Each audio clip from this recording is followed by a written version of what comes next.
Labrīt, draugi! Ir atkal rīts, un maisiņi zem acīm liecina par to, kad ir rīts. Un atkal ejam dziļumā. Un ja kādam jau paliek nērti, tad es aicinu droši slēgt ārā video un neturpināt. Bet tie, kas grib iet dziļumā, laipni lūgti. Turpinam. Staigāt gaismā, runāt par nērtām lietām un mācīties būt atklāti, runāt, saukt lietas īstajos vārdos. Eju uz vietu, kur ļoti daudz esmu pavadījis laiku sarunās ar Dievu, lūkšanās ar Dievu. Arī kādreiz, kad filmēja lasījums, ļoti daudz tas tika darīts šeit. Un tāda mierīga vieta, nostāk no visas kņadas, kur var sakopot domas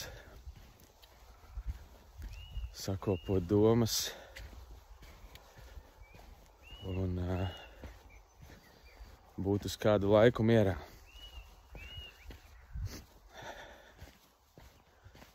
Arī Jēzus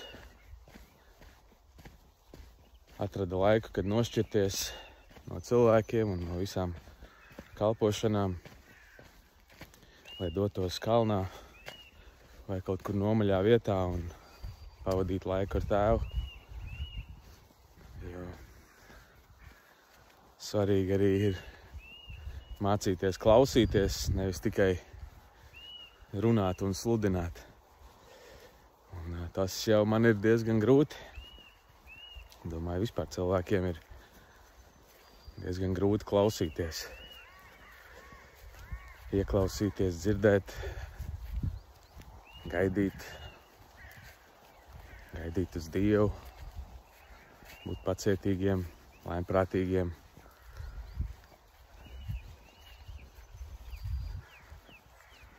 Bet Dievs palīdz.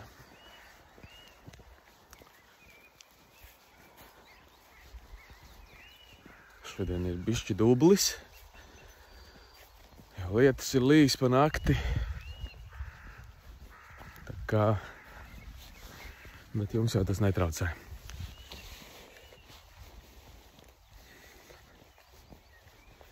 Šodien kaut ko runāšu atkal. Dievs kaut ko liek uz sirds un skubina. Un iespējams vēl vairāk sabojāšu priekšstatu par sevi. Ja kāds vēl bija daudz maz augstās domās, tad varbūt šis video vēl vairāk sagraus kaut kādus priekšstatus. Un tas ir labi. Es ticu, ka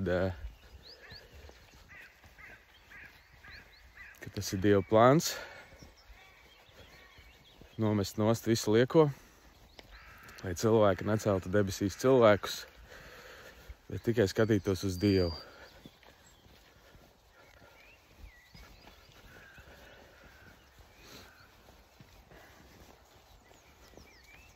Un jau 5,5 gadi būs kopš staigāju ar Jēzu. Un varētu droši vien būt tāds jautājums, kā tad tā dzīve ir mainījusies? Kā tad tā dzīve ir mainījusies? Kā ir ar veselību? Kā ir ar finansēm? Ar stabilitāti finansiālo? Kā ir ar attiecībām? Kā ir ar šīm lietām? Vai Dievs ir darījis brīnumu? vai dzīve ir mainījusies pa 180 grādiem un Jēzus ir svētījis ar visu to, pēc kā tavs sirds ilgojās.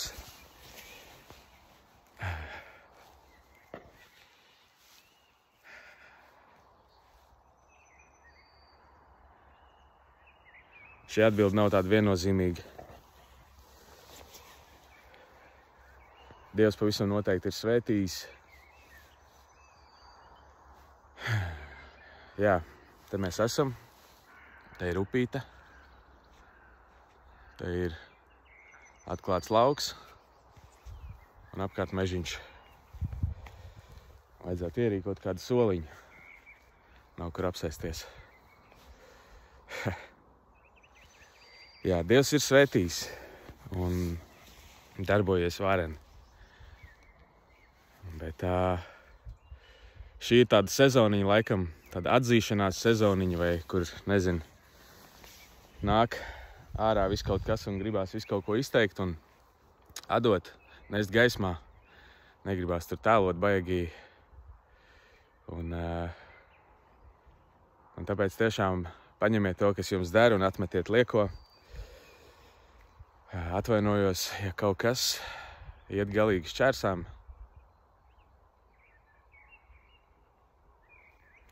Bet jā, manā dzīvē pēdējā laikā atklātībai ir milzīga nozīme. Un grūti aprakstīt, kā tas tā sākās vai kā, bet par to ceļu kopā ar Jēzu.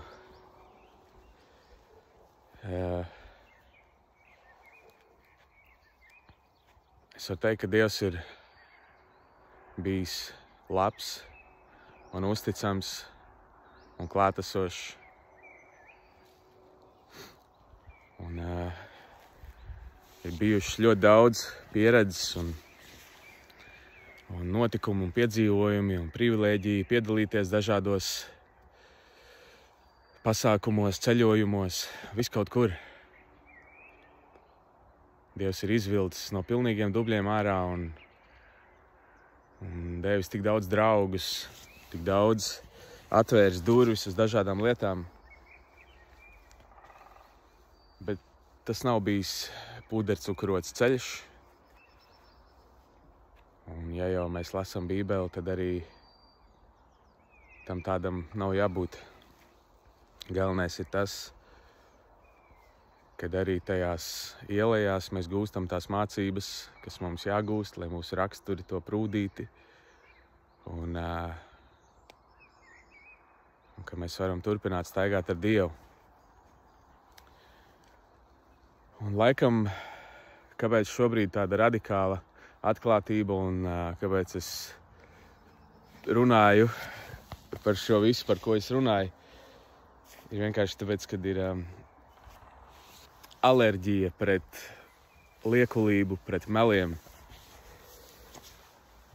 Ir izveidojusies tāda jau alerģija pret falšumu, pret sintētisku dzīvi, pret mākslīgu dzīvi, kas mēģina kopēt īsto un patieso, bet tas tomēr ir lēts pakaļdarinājums un falšums. Un, protams, šī alerģija izveidojās no paša pieredzes, kad tu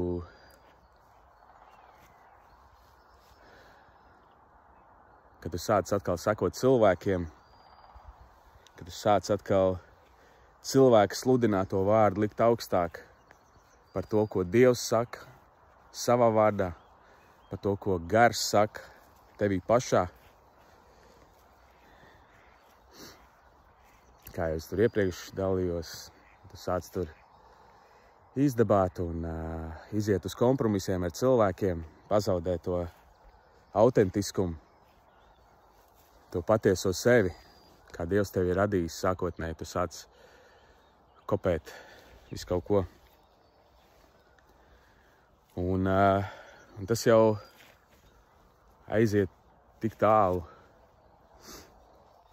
ka jau sāk pašu biedēt, ka tu vari būt svēts un un tāds pareizs, zināt tos pareizos vārdus un visu. Un tajos brīžos, publiskajos, kad tu esi sabiedrībā, tad tu vari būt tas svētais Dieva bērns un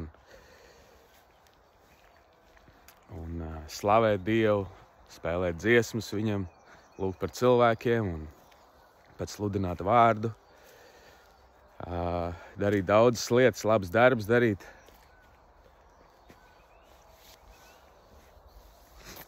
Bet tad tu vari atgriezties mājās un kad neviens neskatās, tu vari pilnībā pazust grēkā.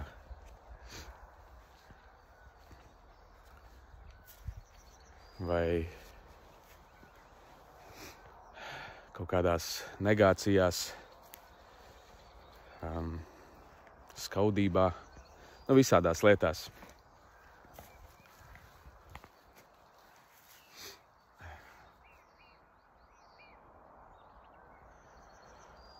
Un ar laiku tas paliek tā kā komfortabli.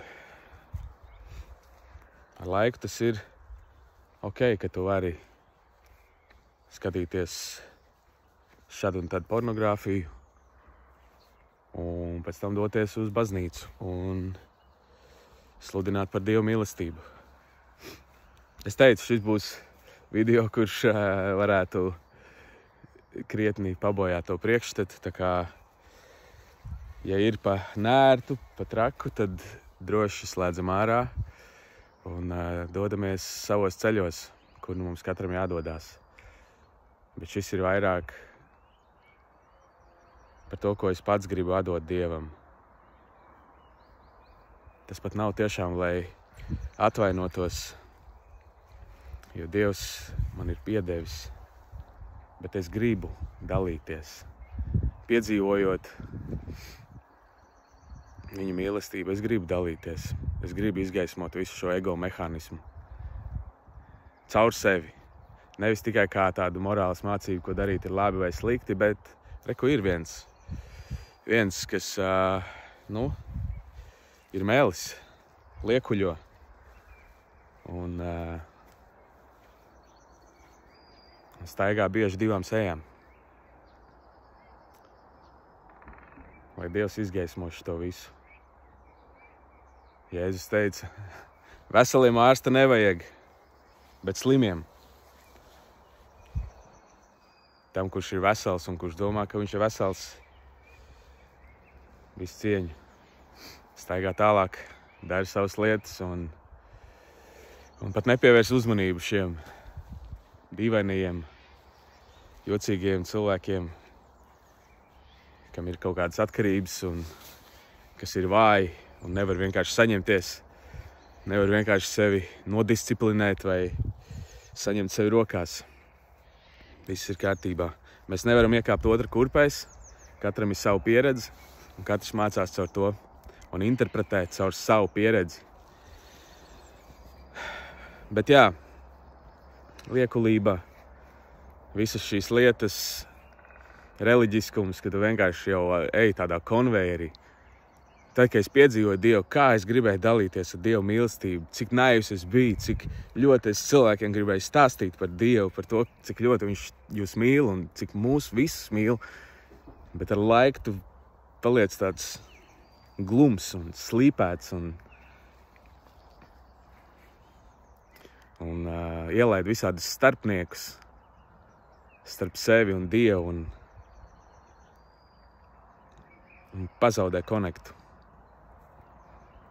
Tu centies darīt pareizi, tu dzīvo atkal kaut kādā bauslībā, pilnībā palaižot garām Jēzu Kristu un viņu upuri. Tā kā Pāvils teica, atkal grib iejūgties vecajā. Jā, un tāpēc atpakaļ ceļa nav. Protams, es varu izdzēst video jebkurā brīdī, bet es tik tālu neskatos. Es zinu to, ka šobrīd Dievs kaut ko dara pie manas sirds un izgaismo lietas, kuras nevērti redzēt, bet ir dziedinoši. Tam ir augļi. ienāk brīvība, ienāk miers, ienāk prieks, ienāk pārliecība, ienāk savaldība, mērenība. Nevis pastāvīga rīšana un iekāre, bet mēs jau zinām par Dieva gara augļiem, kas ir Bībelē rakstīti. Un es vienkārši sekoju tam. Nevis kā ir pareizi, kā man te kāds mācīs, kā ir pareizi vai nepareizi, bet Dievs izmāca, dzīve izmāca. Mācies no pieredzes. Mācies no pieredzes. Mēs varam ņemt padomus vērā. Aleluja. Ir sirmgalvi, kas ir gudri vīri un visu cieņu. Es nesaku, ka nevajag ieklausīties, bet beigās mēs mācāmies no savas pieredzes. Tu nevari uzlikt atbildību uz citiem. Viņš man teica. Nē, tu pats. Un tā.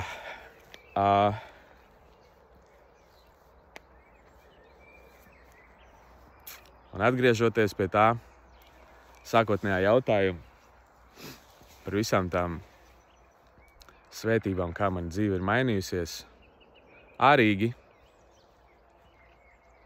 nepārāk ļoti.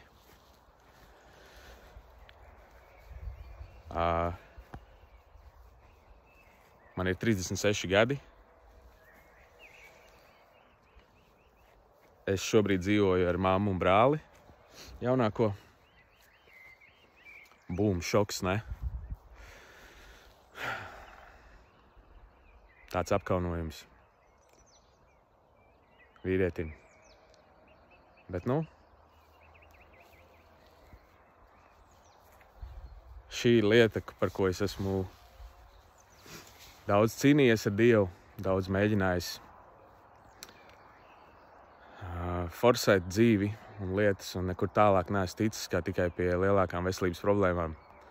Tāpēc, lai viss top nests gaismā. Finanses. Dievs ir labs, Dievs nodrošina. Ir dažādi darbiņi, kur šad un tad var piepelnīties. Ir cilvēki, kas atbalsta, kas ziedo.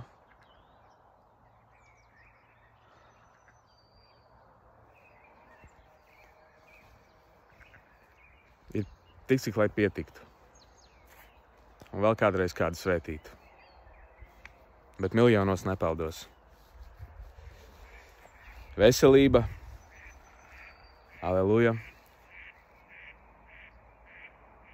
Nav tik slikti, kā bija. Brīžiem periodiski ir fantastisks. Tā, kad vispār nav ne sāpi, nekā. Ja kāds nezina, man bija artrīts un locītavu problēmas, autoimūno saslimšana, kas ir tāda neredzama slimība, ko tu nevari saprast, kāpēc ir grūti, kāpēc viņš nevar palīdzēt. Reku vīrietis panes dīvānu, panes mums mēbeles. Es saku, es nevaru, man sāp. Tu beidz tur slinkot. Tā ir tāda slimība, kas arī ritīgi to manu vīrišķību iedragājusi. Kādreiz Dievs jau tagad dziedina un palīdz būt atklātam ar to visu un nekaunēties, bet jā, ir daudz labāk. Citreiz ir sāsinājumi, bet nevar salīdzināt. Slavu Dievam, Dievs ir mūsu ārsts un dziedinātājs. Un caur viņu brūcēm mēs esam tiešām dziedināti. Bet pats galvenais, lai ir tā dziļākā dziedināšana, garīgā dziedināšana uz sirdīs. Un tad arī fiziskā dziedināšana var notikt un notiek katram savā veidā. Bet jā, Dievs ir labs un uzticams. Attiecības, kad es atgriezos, bija 30. Un man likās, Dievs, tu jau zini, 30. Tagad jau kaut kad drīz droši vien tai sievai jānāk. Nav arī tās. Viss kaut kur esmu bijis un atzīšos, daudz kur ir licies, man liekas, ka Dievs uz mani runā. Man liekas, ka tā būs mana topošā sieva un tur tā un beigās galīgi garām. Galīgi sauzas, vecīt, paša fantāzijas un domas tikai. Dievs tur nebija klāt nemaz. Un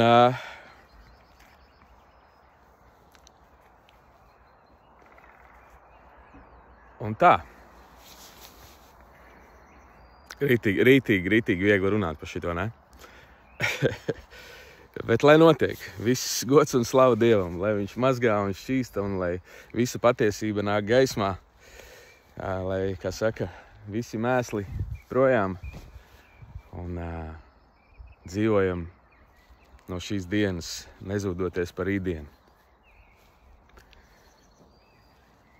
Tā kā teikšu godīgi, citreiz cilvēcīgi esmu jautājis, kāda jēga no visu šī ceļa. Tik daudz solījuši, tur mācītāji, sludinātāji, kā tur interpretē to vārdu un kādai ticībai ir jābūt. Un ja tev ir tāda ticība, tad tu principā esi uzvarētājs un tev viss ir tā kā pa sviestu. 1 miljons, brīnišķīga ģimene, pilnīga dziedināšana un viss. Un viss kārtībā. Es negribu kādam sabojāt viņa ceļu, ja tev tā ir, slava Dievam. Atkal šo video var pārtraukt, vai arī vienkārši, nezinu. Jā. Bet neskatoties uz šo te, teiksim, uz to, ko es te tagad runāju. Jā, kā es minēju, man bieži vien ir licies, ka es esmu neveiksminieks, pēdējais lūzers, tāds, kuram nevienā frontē īsti neiet. Un pat ar Dievu likās, ka tagad jau būs, bet negluži tā, kā man likās, negluži tā, kā es biju iecerējis. Bet, kā es teicu, Dievs ir bijis labs, un es neesmu atmetis savu ticību uz Jēzu Kristu, un patiesībā manas attiecības katru brīdi kļūst tikai aizvien tuvākas ar Dievu. Neskatoties, ka varbūt pēc ārīgā, fiziski spriežot, liktos, te kaut kas nav ar šito. Bet Dievs ir atvēris daudz durvis, kur ir sanācis būt pie tādiem cilvēkiem, ko es nekad iepriekš nebūtu droši vien redzējis, saticis. Braukt uz cietumu, būt tādā vidē, runāt ar ieslodzītajiem, slavēt ar ieslodzītajiem, dzirdēt viņu stāstus, redzēt to atšķirību starp maniem stereotipiem, kā man likās un kādi tie cilvēki daudz patiesībā ir. Un es varu teikt, ka par daudziem nekad neviens nepateiktu, ka viņš vispār ir ieslodzītais, ja satiktu kaut kādā neitrālā vidē. Sanācis būt pie pensionāriem, pie cilvēkiem ar dažādiem kustību traucējumiem, garīgiem traucējumiem, pie bāreņiem, pie atstumtajām cilvēku grupām, kuras īsti man neinteresēja, un pirms tam es nebiju lietas kursā pat, tā kā tu zini, ka tur tādi cilvēki ir, bet tev nav nekāda interese, ne tur kaut ko vairāk uzzināt. Bet tieši caur šīm pieredzēm, esot ar viņiem kopā, daloties ar savu liecību, slavējot, lūdzot Dievu, pavadot laiku sadraudzībā, Dievs ir tā vērs vaļā manu sirdi, tā piepildījis ar mīlestību.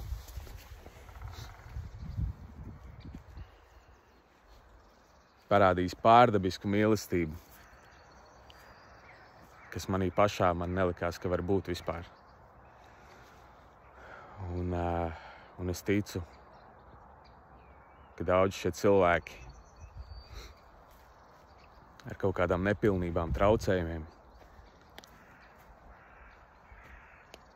ir tāpēc, lai mācītu mums mīlestību, lai mācītu mums mīlēt atšķirīgo.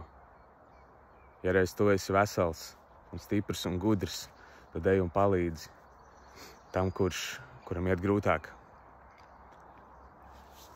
Un tas izšķīdina sirdi. tas pilnībā atver visu un parāda, ka nekas nav veltīgs. Kā Jēzus teica, nekrāj sev mantas uz zemes, bet debesīs. Sēj dzīvo vārdu, sēj dzīvību un mīlestību cilvēkos. Tu nekad nebūsi pazudis. Un, lai arī man nav miljons un man dzīve nebūtu neizskatās perfekti. Bet šī drošība Dievā nelīdzinās nekam citam, ko šī pasaule var piedāvāt. Vai es negribētu labāku finansiālo stāvokli vai ģimeni, vai super stipru ķermeni? Protams, gribētu. Bet tas nav vienīgais, ap ko lietas grozās šajā pasaulē. Un neatkarīgi no tā, kā tas viss izvērsīsies, mēs varam dzīvot no dienas uz dienu, tuvojoties Dievam, tuvojoties Jēzum un aicinot viņu personīgi savā dzīvē un visur, lai viņš iepazīstina ar sevi personīgi, jo viņš neklusē. Te nāc ar patiesu, godīgu sirdi, atzīstot visas savas nepilnības un nespēju to, nespēju šito. Pat ja tu nevari noticēt, lūdzu palīdz manai neticībai. Nevaru. Galīgi nevaru to noticēt. Galīgi neticu, ka ir Dievs. Es vismaz atklāts. Jēzus bija daudz pacietīgāks ar atklātiem grēciniekiem nekā ar farizējiem, ar šiem nobaltētajiem kapiem. Tāpēc atklātība un godīgums ir daudz, daudz lielāka nozīme nekā tava pareizā runa. Labāk esi augsts vai karsts nekā remdens. Tā kā Dievs ir labs, lai tiešām viss gods un slāva ir viņam, šis te ies un paies. Ķermenis ienāca un ķermenis aizies, neko līdzi nepaņemsim. Ir prieks, ja mēs varam iet kopā šo ceļu un varam iet lielākā mīlestībā un sadraudzībā un vienotībā. Bet ir arī daudz neglītais šajā pasaulē, daudz jautājumu. Neskatoties uz to, Dievs ir labs un beigās viss atklāsies. Un viss atklāsies. Un tas apsolījums tāds, ka atrisinājums ir labs tam, kurš paliek uzticīgs, kurš tic uz Dievu, kurš seko viņam. Vai tas nozīmē perfekts ceļš? Nē. Joprojām krītam, bet kas ir baudījis Dievu tūmu un viņa šo atklātību, tu baigi ilgi nevar nosēdēt tādā liekulībā. Tāpēc es novēlu katram tādu alerģiju pret liekulību. No vienas puses liekas, ka viņi vajā, jo tu nevari vairs izmantot vecās metodas, bet no otras puses par to arī stāsts. Jēzus saka, seko man, un atpakaļ nemaz neskaties, seko man, no dienas uz dienu. Ne pārāk tālu uz priekšu, ne uz aizmuguri. Seko pa to šauro ceļu, un ja krīti, tad esi atklāts un topi mazgāts, dziedināts un atkal stiprināts. Jā, garāks video kā parasti, bet bija vajadzīgs. Lai Dievs jūs svētī un vada pretī patiesībai, pretī pilnīgai atklātībai, kur var nomest visas savas maskas nost un kur mēs varam runāt pilnīgā atklātībā. Miers ar tevi!